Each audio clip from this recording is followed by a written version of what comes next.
وهو اعتماد القلب على الله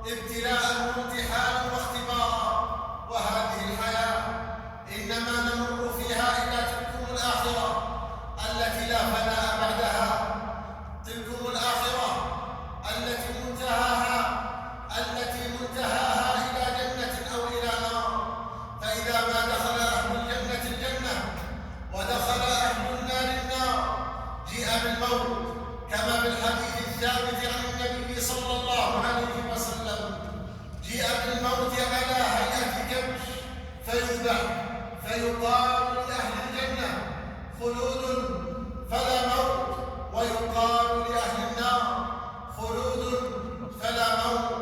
فالناصح لنفسه العامل على نجاتها معاشر المسلمين يقوم لله جل وعلا بحقه، ويتوكل عليه سبحانه وتعالى، ويفوض أمره إلى الله جل في علاه. بارك الله لي ولكم في القرآن والسنة، ونفعني وإياكم بما فيهما من الآيات والذكر والحكمة. قد قلت ما قلت، إن كان صوابا فمن الله، وإن كان خطأ فمني ومن الشيطان، وأستغفر الله إنه هو الغفور الرحيم.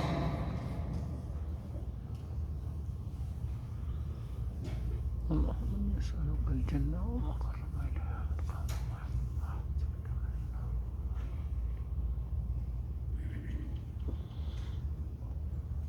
إن الحمد لله نحمده ونستعينه ونستغفره، ونعوذ بالله من شرور أنفسنا ومن سيئات أعمالنا. من يهده الله فلا مضل له، ومن يضلل فلا هادي له، وأشهد أن لا إله إلا الله وحده لا شريك له، وأشهد أن محمدًا عبده ورسوله صلى الله عليه وعلى آله وصحبه وسلم تسليما كثيرا إلى يوم الدين. أما بعد، فاتقوا الله عباد الله أيها المسلمون. جاء في الصحيح أن ابن عباس رضي الله عنه وعن أبيه وعن الصحابة أجمعين قابل أناس من أهل اليمن يحجون ولا يتزوجون ويقولون نحن المتوكلون، فسألهم فأنزل الله جل وعلا فقال سبحانه تبارك وتعالى وتزودوا فإن خير الزاد التقوى. فهذا عباد الله يبين أن الأخذ بالسبب من حقيقة التوكل، فإن التوكل على الله جل وعلا اعتماد القلب عليه سبحانه وتعالى في جلب الخير ودفع الشر، والأخذ بالسبب مما يحقق به المرء التوكل على الله جل وعلا. ولهذا جاء رجل إلى النبي صلى الله عليه وسلم يسأله أعقلها وأتوكل أم أطلقها وأتوكل؟ فقال النبي صلى الله عليه وسلم آمرا له اعقلها وتوكل. فالأخذ بالسبب لا ينافي التوكل على الله جل وعلا. ونحن عباد الله منذ أن نزلت هذه الجائحة بالعالم كله قامت قيادتنا المباركة باتخاذ التدابير والقيام بالاحترازات حتى يسلم الواحد منا من هذا الوباء. وبفضل الله جل وعلا قد قاربنا السنتين ونحن من أفضل الناس معاملة لهذا الوباء الذي نزل.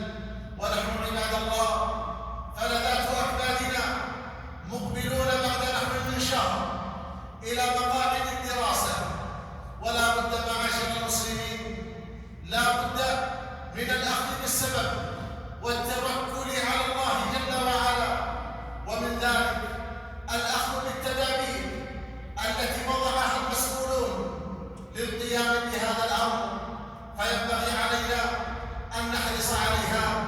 ومن ذلك المسارعة إلى أخذ اللقاح، خاصة لمن كان سنهم، خاصة لأولئك الذين يلتحقون بمقاعد الدراسة وكان العمر مما يؤخذ اللقاح له.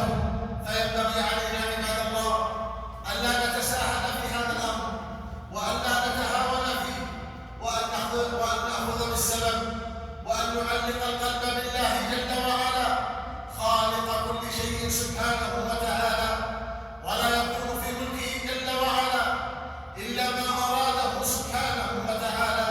عقيدة راسخة نعقد عليها قلوبنا ونتكل على الله جل وعلا، ونأخذ بالأسباب ونسأله تبارك وتعالى أن يرفع هذا الوباء وأن يمن علينا جميعا بالعافية وأن يبارك لنا في أهلنا وفي أموالنا وفي أولادنا. ألا صلوا وسلموا على من أمركم ربكم بالصلاة عليه. اللهم صل على محمد وعلى آل محمد كما صليت على إبراهيم وعلى آل إبراهيم إنك حميد مجيد. وبارك اللهم على محمد وعلى آل محمد كما باركت على إبراهيم وعلى آل إبراهيم إنك حميد مجيد. وارض اللهم عن خلفاء نبيك الأربعة أبي بكر وعمر وعثمان وعلي.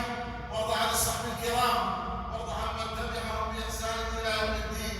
اللهم أعز الإسلام والمسلمين واحمي حوزة الدين وانصر عبادك الموحدين يا ربنا يا مولانا. اللهم آمنا في أوطاننا واصلح اللهم أئمتنا وولاة أمورنا. اللهم وفق ولي أمرنا لما تحبه وترضاه.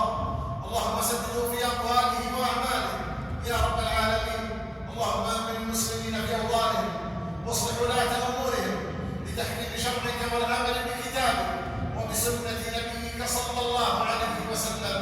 اللهم إنا نسألك الهدى والتقى والعفاف والغنى.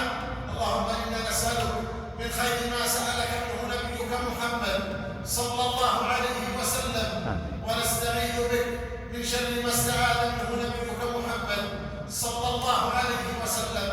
اللهم إنا نسألك الجنة وما قرب إليها من قول وعمل ونستعيذ بك من النار وما قرب إليها من قول وعمل. اللهم اغفر لوالدينا. اللهم اغفر لوالدينا. اللهم اغفر لوالدينا. اللهم ارحم موتانا وموتى المسلمين ممن مات على الإسلام يا رب العالمين. اللهم اشف مرضانا ومرضى المسلمين. اللهم اصلح أزواجنا وذريتنا يا رب العالمين. اللهم اربط على قلوب جنودنا البواسل وثبت أقدامهم وسدد رميهم وانصرهم نصرا عزيزا مؤزرا عاجلا غير آجل يا رب العالمين.